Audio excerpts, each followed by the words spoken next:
The iconic Toronto sign lit up tonight in pink, a short-lived celebration for the opening of this new COVID vaccination center. We will only be able to operate this proof of concept clinic for an initial 5 days due to the lack of availability of COVID-19 vaccine.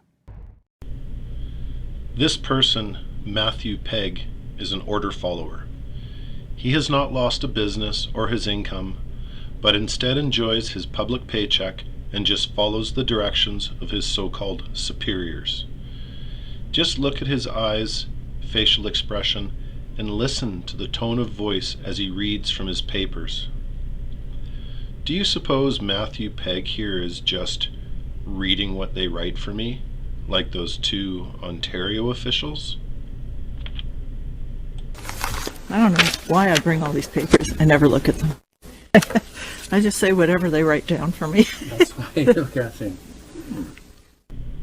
What is the underlying message that is being delivered by Matthew Pegg, whether he actually wrote it or not?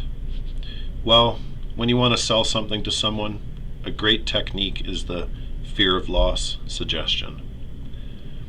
What is the actual message being conveyed without the words being said, but in a way the mind will pick up on it? Well, I think the message is, you people better hurry up and get your shot. We are running out.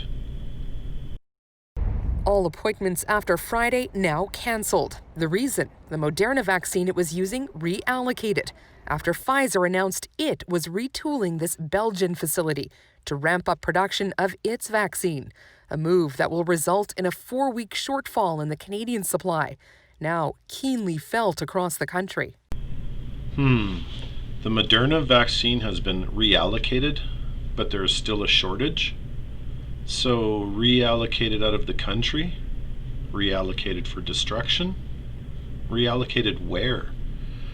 Why would it be reallocated if there's going to be a delay in getting more Pfizer vaccines? What exactly does retooling mean for Pfizer in relation to this facility in Belgium? Is it to increase the number of doses produced? Accommodate for the new mRNA production process? Enable swift changes should adverse reactions increase? Or a combination of those? Or early tomorrow, Albertans will have no more vaccine doses in storage. Vaccination plans for some of the province's most vulnerable, now temporarily on hold.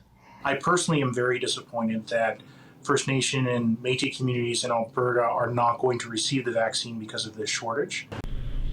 And here we have the creeping authoritarian Jason Kenney, who makes his comments to instill that fear of loss into Albertans. You get that shot now, before we run out. Then there's the cry for the Indigenous people from this other person. An all too common cry for special treatment by government. This can be translated as, we are still victims. Government needs to borrow more money and give it to us. To hell if this hurts all Canadians, current or unborn. This Western Manitoba vaccination center should be able to vaccinate 4,000 people a week. But it too has had to dramatically scale back its plans for the time being. BC, also among the provinces who've had to change focus from first doses to making sure crucial second doses are delivered on time.